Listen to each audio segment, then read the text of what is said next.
NIA জালে আরামবাগের প্রাক্তন তৃণমূল সাংসদের স্বামী অপরূপা পোদ্দারের রেশরার বাড়িতে কেন্দ্রীয় বাহিনী নিয়ে হানা জাতীয় তদন্তকারী সংস্থার। কি বিষয় আমরা জানবো, আমরা কথা বলবো। আমার সহকর্মী সুপ্রিয় রয়েছেন আমাদের সঙ্গে। সুপ্রিয়, আপডেট কি?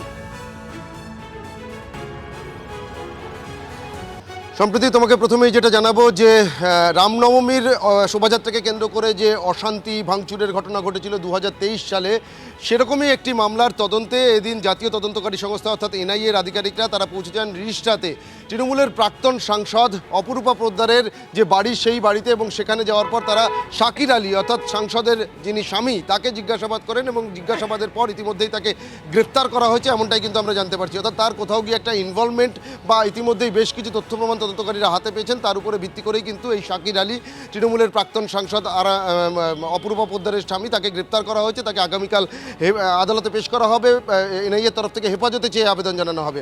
এবং এক্ষেত্রে তোমাকে যে বিষয়টা বলবো যে 2023 সালে রামনবমীর শোভাযাত্রাকে কেন্দ্র করে বেশ কিছু অশান্তি গণ্ডগোলের ঘটনা ঘটেছিল এবং কলকাতা হাইকোর্টের নির্দেশে সেই তদন্তভার হাতে পায় কেন্দ্রীয় বা জাতীয় তদন্তকারী সংস্থা এনআইএ। এবং সেই তদন্তভার হাতে পাওয়ার পরে তারা এই যে রিষ্টাতে যে মোট 6টি মামলা হয়েছিল তার মধ্যে 2টি মামলা হচ্ছে হুগলির রিষ্টার। এবং সেই 2টি মামলা তদন্তের ক্ষেত্রে যে সমস্ত জায়গাতে অশান্তি হয়েছিল সেখানকার আশপাশের যে সিসি ক্যামেরার ফুটেজ বা বেশ কিছু ভাইরাল হওয়া যে ভিডিও, সেগুলো যারা হাতে পেয়েছিলেন সেগুলোকে তারা অ্যানালিসিস করেন। এমনকি এই মামলার পরিপ্রেক্ষিতে বেশ কয়েকজনকে কয়েক দফাতে গ্রেপ্তারও করে এনআইএ।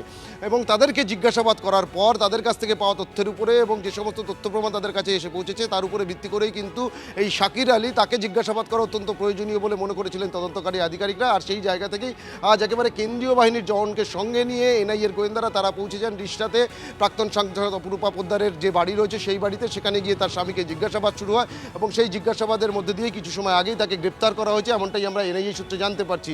এমনকি কোথাও গিয়ে তদন্তকারীরা যেটা মনে করছেন, যেটা আমরা এনআইএ সূত্রে জানতে পারছি, যে সমস্ত ফুটেজ বা ভাইরাল হওয়া ভিডিও যেগুলো তাদের হাতে এসছে বা ইতিপূর্বে যারা গ্রেপ্তার হয়েছিলেন তাদের যে সমস্ত বয়ান, তার উপরে ভিত্তি করে কোথাও কিন্তু তদন্তকারীরা যেটা মনে করছেন যে এই যে অশান্তির ঘটনা বা ভাঙচুরের ঘটনা ঘটেছিল তার নেপথ্যে কোথাও গিয়ে একটা পরিকল্পনা কাজ করেছিল। এমনকি কোথাও গিয়ে একটা উস্কানি ছিল, এমনটাও কিন্তু মনে করছেন তারা। কারণ ওই ঘটনার আশপাশ দিয়ে বা আগে পরে বিভিন্ন সময়ে বেশ কিছু রাজনৈতিক ব্যক্তিত্ব তাদের যে সমস্ত মন্তব্য সেগুলোকেও কিন্তু ইতিমধ্যেই তদন্তকারীরা হাতে পেয়েছেন এবং তার উপরে ভিত্তি করে তারা কিন্তু যেটা মনে করছেন যে আমরা ইতিমধ্যে টেলিফোনে যোগাযোগ করতে পেরেছি বিজেপির প্রধান মুখপাত্র দেবজিৎ সরকার রয়েছেন আমাদের সঙ্গে। দেবজিৎ বাবু, এনআইএ জালে আরামবাগের প্রাক্তন তৃণমূল সাংসদ অপরূপা পোদ্দারের স্বামী শাকির আলী, আপনার প্রতিক্রিয়া চাইব। আরফিন আলী, হ্যাঁ, যার পূর্ব নাম ছিল অপরূপা পোদ্দার, শাকির আলীর সঙ্গে বিবাহ সূত্রে তিনি আছেন এবং ধর্ম পরিবর্তন করে আরফিন আলী হন। আরফিন আলী এবং শাকির আলী দুজনেই এই ঘটনার সামনে থেকে নেতৃত্ব দিয়েছিলেন। আরফিন আলী পেছনে, শাকির আলী সামনে। বিধায়কের স্বামী হবার জন্য এবং পূর্বতন দুধেলদের প্রীতিওয়ালা একটা সরকার থাকার জন্য যা ইচ্ছে তাই করব, হিন্দুদের বিরুদ্ধে ওটা একতরফা প্রোগ্রাম ছিল, ওটা আক্রমণ একতরফা হয়েছিল। সবাই সেটা জানেন, তার ভিডিওগ্রাফিও আছে। এনআইএ তদন্ত এতদিন ধরে স্থগিত করে রাখার সমস্ত রকম চেষ্টা করা হয়েছিল। এই মুহূর্তে যে সরকার প্রতিষ্ঠিত হয়েছে বাঙালির ভোটে, সেই সরকার আইনের শাসনকে রাখার জন্য, প্রতিষ্ঠা করার জন্য দায়বদ্ধ। কোন রকম আরফিন আলী, শাকির আলী কিংবা এদের কোন রকম ব্যবস্থায় যারা এই জিনিসটাকে উল্টে দিতে চেয়েছেন, যারা একতরফা হিন্দুদের বিরুদ্ধে প্রোগ্রাম রচনা করেছিলেন, তারা সবাই আইনের আমলে আসবেন। পশ্চিমবঙ্গকে পশ্চিম বাংলাদেশ হতে দেওয়ার যে চক্রান্ত তারা রচনা করেছিলেন, সেই চক্রান্তকারীদের সবাইকেই জেলে যেতে হবে। ধন্যবাদ দেবজিৎ বাবু। আমি আরো একবার সুপ্রিয়র কাছে চলে যাব। সুপ্রিয়, বিজেপির তরফ থেকে যে অভিযোগ করা হচ্ছে যে এই ঘটনায় বা এই ষড়যন্ত্রে যে শুধুমাত্র শাকির আলী মানে অপরূপা পোদ্দারের স্বামী তিনি যুক্ত ছিলেন তা নয়, সেখানে অপরূপা পোদ্দারের বিরুদ্ধে অভিযোগ আনা হচ্ছে বিজেপির তরফ থেকে যে তিনিও সমান তালে নেতৃত্ব দিয়েছিলেন এই ঘটনায়। দেখো, সেই সমস্ত দিকগুলোই কিন্তু তদন্তকারীরা খতিয়ে দেখছে না। সেই কারণেই এতদিন পরেই তদন্তের যে অগ্রগতি এবং সেই অগ্রগতির জায়গা থেকে এবার শাকির আলী প্রাক্তন সাংসদ অপরূপা পোদ্দারের স্বামী, এমনকি রিষ্টা পুরসভা 4 নম্বর ওয়ার্ডের কাউন্সিলর, তৃণমূল কাউন্সিলর, তাকে গ্রেপ্তার করলো এনআইএর গোয়েন্দারা। এবং তাকে কিন্তু যে গ্রেপ্তার করা হয়েছে এবং সেক্ষেত্রে তার কিন্তু ইনভলভমেন্টের একটা তথ্য ইতিমধ্যে তদন্তকারীদের হাতে এসে পৌঁছেছে, তার উপরে ভিত্তি করেই তাকে গ্রেপ্তার করা হয়েছে। এবং এর আগেও তোমাকে যেটা বলছিলাম যে ইতিপূর্বেও এই মামলা তদন্তে বেশ কয়েকজন গ্রেপ্তার হয়েছে, তাদের কাছ থেকে পাওয়া যে বয়ান বা তথ্য, অন্যদিকে এই যে অশান্তি 2023 সালে রামনবমী শোভাযাত্রাকে কেন্দ্র করে যে অশান্তি বা ভাঙচুরের ঘটনা ঘটেছিল, সেই সময়কার বা সেই সময়ের আগে পরের বেশ কিছু ভাইরাল হওয়া ভিডিও বা বেশ কিছু সিসি ক্যামেরার ফুটেজ, যেগুলো তথ্য প্রমাণ হিসাবে তদন্তকারীদের হাতে এসে পৌঁছেছে, সেগুলো খতিয়ে দেখার পর যাদেরকে গ্রেপ্তার করা হয়েছে তাদের বয়ান হাতে পাওয়ার পর কোথাও গিয়ে কিন্তু এই শাকির আলীর নাম সামনে উঠে আসে। আর তার উপরে ভিত্তি করেই কিন্তু এদিন একেবারে কেন্দ্রীয় বাহিনী জওয়ানদের সঙ্গে নিয়ে তার বাড়িতে পৌঁছে গিয়ে তাকে জিজ্ঞাসাবাদ শুরু হয় এবং সেই জিজ্ঞাসাবাদের মধ্যে দিয়ে তাকে গ্রেপ্তার করা হয়েছে। এমনকি কোথাও গিয়ে তদন্তকারীরা কিন্তু মনে করছেন যে সেই যে হামলা, শোভাযাত্রার উপরে যে হামলা বা অশান্তির ঘটনা ঘটেছিল, তার নেপথ্যে একটা পরিকল্পনা বা ষড়যন্ত্র কাজ করেছে এবং সেই ষড়যন্ত্র বা পরিকল্পনার মধ্যে এই শাকির আলীর কীভাবে ইনভলভমেন্ট রয়েছে, অর্থাৎ কোনো উস্কানি ছিল কিনা, এগুলোই কিন্তু যাচাই করার জন্য তাকে হেফাজতে নিয়ে জিজ্ঞাসাবাদের প্রয়োজনীয়তা রয়েছে, এমনটাই কিন্তু মনে করছেন জাতীয় তদন্তকারী সংস্থার আধিকারিকরা বা গোয়েন্দারা। আর সেই কারণেই তাকে গ্রেপ্তার করা হয়েছে। আগামীকাল তাকে আদালতে পেশ করা হবে এবং আদালতে পেশ করার পর তাকে হেফাজতে চেয়ে আবেদন জানানো হবে।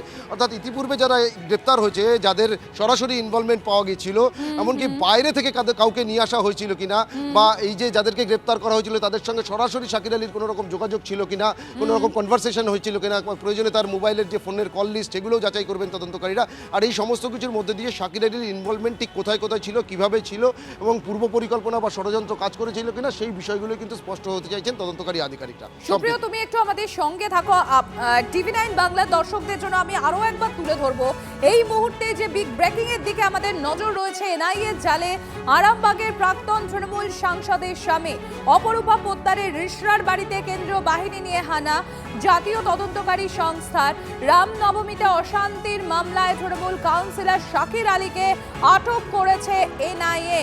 আপনাদের আরো একবার জানাবো, রামনবমীতে অশান্তির মামলায় তৃণমূল কাউন্সিলর শাকির আলীকে আটক করেছে এনআইএ। আর এই শাকির আলী হলো অপরূপা পোদ্দার, মানে আরামবাগের প্রাক্তন তৃণমূল কংগ্রেসের সাংসদ অপরূপা পোদ্দারের স্বামী।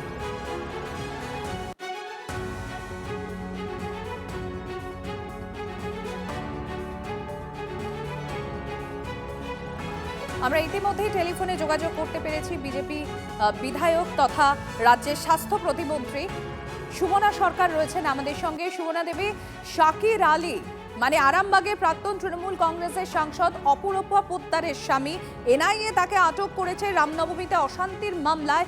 এই তৃণমূল কাউন্সিলর শাকির আলীকে আটক করে এনআইএ, আপনার প্রতিক্রিয়া চাইব।